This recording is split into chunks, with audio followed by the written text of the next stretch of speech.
வணக்கம். இது நியூஸ் ஃபர்ஸ்டின் மதிய நேர பிரதான செய்திகள். மதிய நேர பிரதான செய்திகளுடன் இணைந்து கொண்டிருப்பவர் கோபிகா கமல்நாதன். நமது விரிவான செய்திகளுக்கு செல்லும் முன்னர் முதலில் இன்றைய தலைப்புச் செய்திகள். மின்கட்டண அதிகரிப்பிற்கு எதிராக நாட்டின் பல பகுதிகளிலும் எதிர்ப்பு நடவடிக்கை. சவால்களால் அரசாங்கம் பின்னடைவை சந்திக்காதென அமைச்சர் நிமல் ஸ்ரீபாலடி சில்வா தெரிவிப்பு. கலந்தனிய முக்கொலை சம்பவத்தின் சந்தேக நபர் கைது. இனி விரிவான செய்திகள். மின்கட்டண திருத்தம் காரணமாக கொழும்பு மாநகர சபையில் இன்று அமைதியின்மை ஏற்பட்டது. கொழும்பு மாநகர சபையின் ஆளுங்கட்சி உறுப்பினர்கள் மெழுகுவர்த்திகள் மற்றும் எதிர்ப்பு பதாதைகளுடன் இன்று சபைக்கு வருகை தந்திருந்தனர்.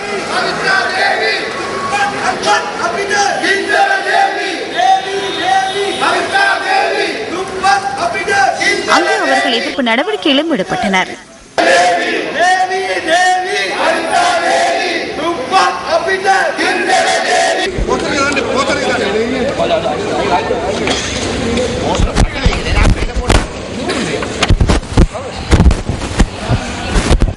பின்னர் அவர்கள் சபைக்குள் பிரவேசிக்க முற்பட்ட போது ஆளும் மற்றும் எதிர்க்கட்சி உறுப்பினர்களுக்கிடையில் அமைதியின்மை ஏற்பட்டது.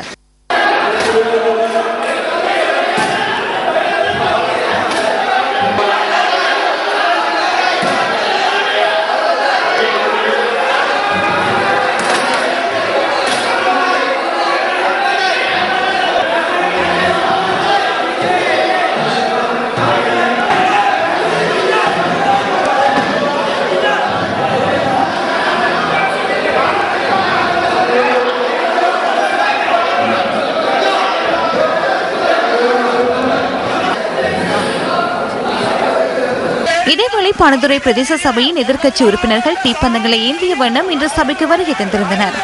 இதன்போது பிரதேச சபையின் கதவு மூடப்பட்டிருந்ததை அடுத்து குறித்த உறுப்பினர்கள் கதவை திறந்து உட்பிரவேசித்தனர்.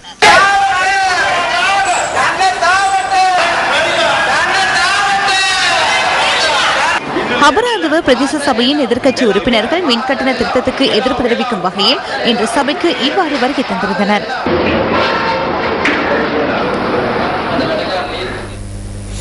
பல்வேறு நோய்களுக்காக சீமாட்டி ரிச்வே சிறுவர் வைத்தியசாலையில் தங்கியிருந்து சிகிச்சை பெற்று வரும் சிறுவர்களுக்கு கற்றல் நடவடிக்கைகள் இன்று ஆரம்பித்து வைக்கப்பட்டன. கல்வி அமைச்சர் பந்துல குணவர்தன மற்றும் சுகாதார அமைச்சர் மைத்திரிபால சிறிசேன தலைமையில் இந்த நிகழ்வு இடம்பெற்றது. வைத்தியசாலையில் தங்கியிருந்து சிகிச்சை பெறும் சிறுவர்களுக்காக 4 சிங்கள மொழிமூல ஆசிரியர்களும் தமிழ் மொழிமூல ஆசிரியர் ஒருவரும் இணைத்துக் கொள்ளப்பட்டுள்ளனர். இதன் கீழ் வைத்தியசாலையில் சிகிச்சை பெறும் சிறுவர்களுக்கு தமது கல்வியை தொடர்வதற்கான சந்தர்ப்பம் கிட்டவுள்ளது. නිදහස් අධ්‍යාපනයේ වැඩියෙන්ම අපේ රටේ අධ්‍යාපනයට උනන්දු වෙලා තියෙන්නේ අම්මලා තාත්තා. අපිට උගන්නන්නටත් වැඩියෙන්ම උනන්දු වෙලා எமது நாட்டின் இலவச கல்வி தொடர்பில் பெற்றோர்களே ஆர்வமாக உள்ளனர். பெற்றோரே கல்வியை வழங்குவது தொடர்பில் ஆர்வமாக உள்ளனர். பெற்றோர் தாம் எண்ணியவாறு கல்விக் கொள்கைகளுக்கு அழுத்தங்களை விடுத்து இலவச கல்வியின் ஊடாகவே எம்மை இந்த இடத்துக்கு கொண்டு வந்துள்ளனர். අපිව හදලා මධ්‍ය විද්‍යාල මහා විද්‍යාල හරහා මෙතනට අරන් ආවා. අධ්‍යාපනයේ සහ සෞඛ්‍ය කියන්නේ கல்வி மற்றும் சுகாதார அமைச்சர்கள் அதிகளவு சேவையாற்றுவதை போன்று அதிகளவு தூற்றுதலுக்கும் இலக்காகின்றனர். நாம் இழைக்கும் தவறுக்காக அல்ல, வேறு நபர்களின் தவறுக்காகவே நாம் இருவரும் தூற்றுதலுக்கு உள்ளாகின்றோம். எவ்வாறாயினும் நாட்டின் இலவச கல்வி மற்றும் இலவச சுகாதாரம் தொடர்பில் அரசாங்கம் என்ற ரீதியில் மேற்கொள்ளக்கூடிய அனைத்து பொறுப்புகளையும் அதிகபட்சம் நிறைவேற்றி வருகின்றோம்.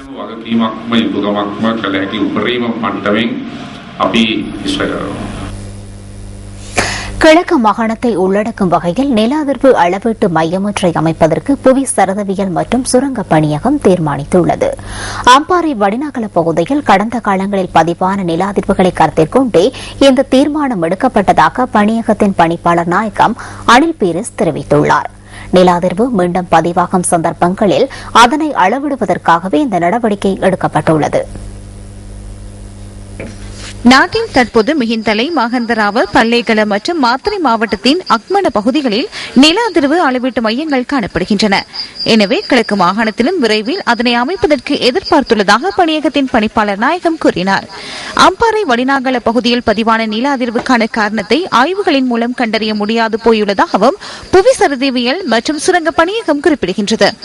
இந்த அதிர்வுகளுக்கான காரணத்தினை கண்டறிவதற்கு எதிர்காலத்தில் வேறு அணுகுமுறைகளை பின்பற்ற உள்ளதாக பணியகத்தின் பணிப்பாளர் பட்நாயகம் குறிப்பிட்டார். நில அதிர்வு தொடர்பில் ஆய்வுகள் மேற்கொள்வது மிகவும் கடினமானதொரு விடயம் எனவும் அனில் பீரிஸ் சுட்டிக்காட்டினார்.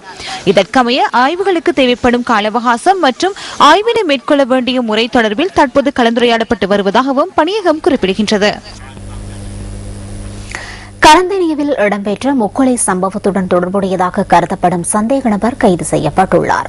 குறித்த சந்தேக நபர் நேற்றிரவு கைது செய்யப்பட்டதாக பிரதேசத்திற்கு பொறுப்பான போலீஸ் உயர் அதிகாரி ஒருவர் குறிப்பிட்டார். கரந்தனிய 20 ஏக்கர் கொட்டவேல பகுதியில் உள்ள வீடொன்றிலிருந்து கொலை செய்யப்பட்டதாக சந்தேகிக்கப்படும் 3 சடலங்கள் கடந்த ஞாயிற்றுக்கிழமை மீட்கப்பட்டிருந்தன. ஒரே குடும்பத்தைச் சேர்ந்த தாய், மகள், மகன் ஆகியோரது சடலங்களே எவ்வாறு மீட்கப்பட்டன? அகிலவர்கள் துர்நாற்றம் வீசுவதாக வழங்கிய தகவலுக்கு அமைய மேற்கொள்ளப்பட்ட தேடுதல் நடவடிக்கையின் போது இந்த சடலங்கள் கண்டுபிடிக்கப்பட்டன. 4 அல்லது 5 தினங்களுக்கு முன்னர் குறித்த மூவரும் உயிரிழந்திருக்கலாம் என சந்தேகிப்பதாக போலீசார் குறிப்பிடுகின்றனர்.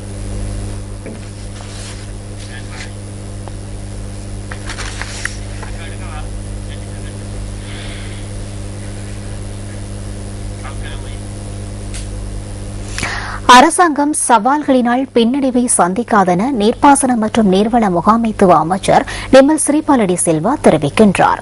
பண்டாரவிளையில் நேற்று நடைபெற்ற நிகழ்வொன்றிலேயே அமைச்சர் இதனை கூறினார்.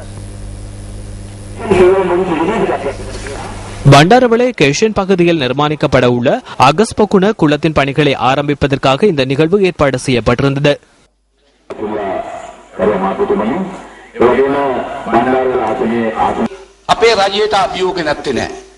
எமது அரசாங்கத்துக்கு சவால்கள் இல்லாமல் இல்லை. அபிவிருத்தி சவால்கள் போன்று பல்வேறு சவால்கள் உள்ளன. சர்வதேச மற்றும் தேசிய ரீதியிலான சவால்கள் காணப்படுகின்றன. இவ்வாறான சவால்கள் காணப்படுகின்ற போதிலும் பின்னடைவை சந்திக்க மாட்டோம். நாம் முன்னோக்கி செல்ல வேண்டும். எமது அரசாங்கத்தையும் ஜனாதிபதியையும் பாதுகாக்க வேண்டும். இந்த அரசாங்கத்தின் பலம் ஆட்சியில் இல்லாத போதே முக்கியத்துவம் வாய்ந்ததாக காணப்படுகின்றது. இதனை எமது ஆதரவாளர்கள் அறிந்து கொள்ள வேண்டும். எவ்வாறாயினும் மின்சார கட்டணம் அதிகரிக்கப்பட்டதுடன் அதற்கான விமர்சனங்களை வெளியிடுவது நியாயமானது என நான் எண்ணுகின்றேன். விமர்சனங்களை வெளியிட்ட போதிலும் எம்மை விட்டு செல்ல வேண்டாம்.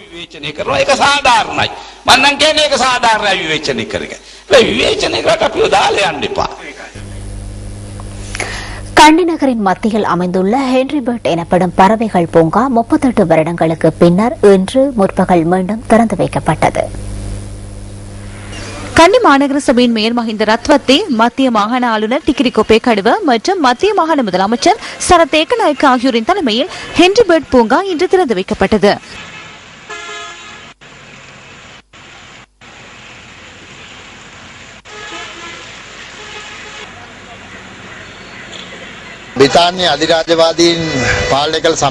பிரித்தானிய ஏகாதிபத்திய ஆட்சி நடைபெற்ற காலப்பகுதியில் கண்டி மாநகர சபையின் ஆளுநராக செயல்பட்ட பேர்டின் பெயர் இந்த பூங்காவுக்கு வைக்கப்பட்டது.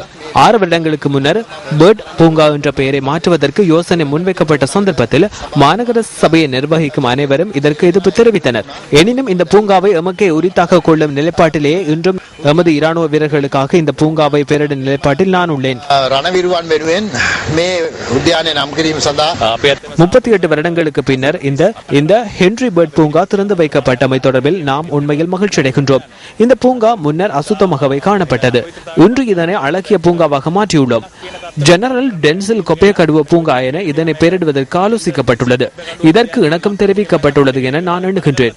கண்டியின் வரலாற்று சிறப்பினை பாதுகாக்கும் வகையிலான அபிவிருத்தியையும் புதிய தோற்றத்தையும் கண்டி நகரில் ஏற்படுத்த எதிர்பார்த்துள்ளோம். மீன்களை கருவாடாக்குவது தொடர்பான புதிய முறையொன்றை நாத்தாண்டிய ஆய்வு நிலையத்தினால் நேற்று அறிமுகப்படுத்தப்பட்டுள்ளது. மாரவில பகுதியில் நிர்மாணிக்கப்பட்டுள்ள புதிய மத்திய நிலையத்தை திறந்து வைப்பதற்கான வைபவம் அரச வளங்கள் மற்றும் முயற்சியாண்மை அபிவிருத்தி அமைச்சர் தயாசிரித்த திசேரா தலைமையில் நேற்று நடைபெற்றது.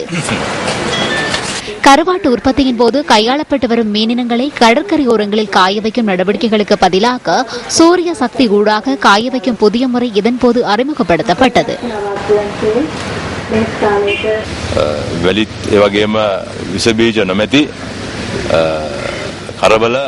மணல் மற்றும் கிருமிகளற்ற கருவாட்டினை இந்த நாட்டு மக்களின் நுகர்வுக்கு வழங்குவதே இந்த நிறுவனம் மற்றும் அரசாங்கத்தின் எதிர்பார்ப்பாக உள்ளது. இந்த முறையினை அறிமுகப்படுத்தி எதிர்காலத்தில் நாடளாவிய ரீதியில் உள்ள கடற்கரையோரங்களில் இவ்வாறான மத்திய நிலையங்களை அமைக்க உள்ளோம். இந்த தொழில்நுட்பத்தில் நவீன முறையொன்றை அறிமுகப்படுத்துவதன் ஊடாக எமது மீனவ சமூகத்தையும் வியாபாரிகளையும் கட்டியெழுப்ப எண்ணுகின்றோம். ක්‍රමවේදයන් හඳුන්වා දීලා ඒ තුලින් අපේ දීවර ජනතාව දීවර ශේෂ්ත්‍රය ව්‍යාපාරිකයන් නගා සිටුවීමට තමයි බලාපොරොත්තුව. தம்புள்ளை விசேட பொருளாதார மத்திய நிலையத்திற்கு முன்பாக இன்று அதிகாலை இடம்பெற்ற வாகன விபத்தில் ஒருவர் உயிரிழந்துள்ளார். இந்த விபத்து இன்று அதிகாலை 2:30 அளவில் இடம்பெற்றுள்ளது. கொழும்பிலிருந்து தம்புள்ளை நோக்கி பத்திரிகைகளை ஏற்றி சென்று கொண்டிருந்த லோரி ஒன்று வீதியை கடந்து கொண்டிருந்த ஒருவரின் மீது மோதியதால் விபத்து சம்பவித்துள்ளதாக எமது செய்தியாளர் தெரிவித்தார். சம்பவம் தொடர்பில் சந்தேகத்தின் பேரில் லோரியின் சாரதி தம்புள்ளை போலீசாரினால் கைது செய்யப்பட்டுள்ளார். தம்புள்ளை நவபாதேனிய பிரதேசத்தைச் சேர்ந்த இரு பிள்ளைகளின் தந்தையான 24 வயதான ஒருவரே எவ்வாறு உயிரிழந்துள்ளார். அத்துடன் விபத்தில் உயிரிழந்தவர் தம்புள்ளை விசேட பொருளாதார மத்திய நிலையத்தில் சேவையாற்றி வந்தவர் எனவும் எமது பிராந்திய செய்தியாளர் மேலும் குறிப்பிட்டார்.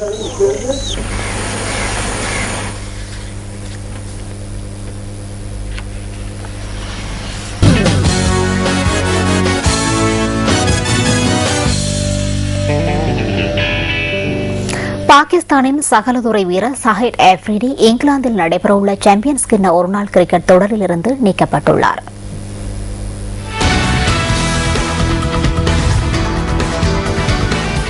உலகின் முதற்தர 8 ஒருநாள் கிரிக்கெட் அணிகள் கலந்து கொள்ளும் சாம்பியன்ஸ் கிண்ண தொடர் இங்கிலாந்து மற்றும் வேல்ஸில் எதிர்வரும் ஜூன் மாதம் ஆரம்பமாக உள்ளது.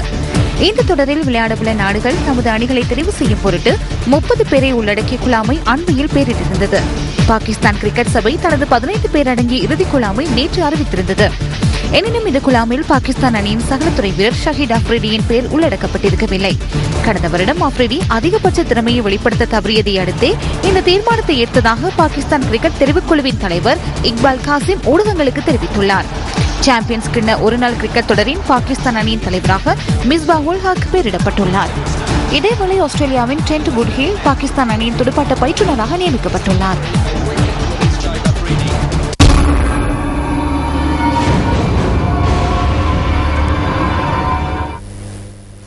பிரசன்னாவின் சிறப்பான நடிப்பில் மிக விரைவில் வெளிவர உள்ள காதல் மற்றும் நகைச்சுவை திரைப்படமே கல்யாண சமையல் சாதம். இந்த திரைப்படம் தொடர்பான பார்வை எமது என்டர்டைன்மெண்ட் ஃபர்ஸ்டில்.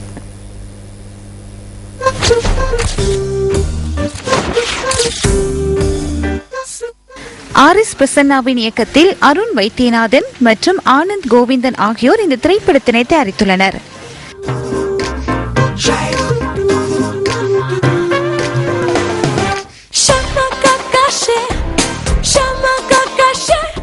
பிரசன்னாவுடன் லேகா வாஷிங்டன் உள்ளிட்ட நட்சத்திர பட்டாளமே இந்த திரைப்படத்தில் நடித்துள்ளனர்.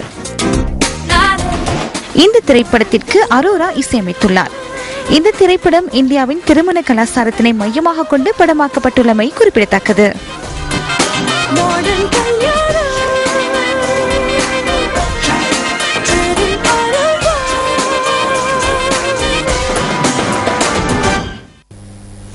இத்துடன் எமது மதிய நேர பிரதான செய்திகள் நிறைவு பெறுகின்றன. எமது மனதிலுள்ள செய்தியினை 2:25 எதிர்பாருங்கள்.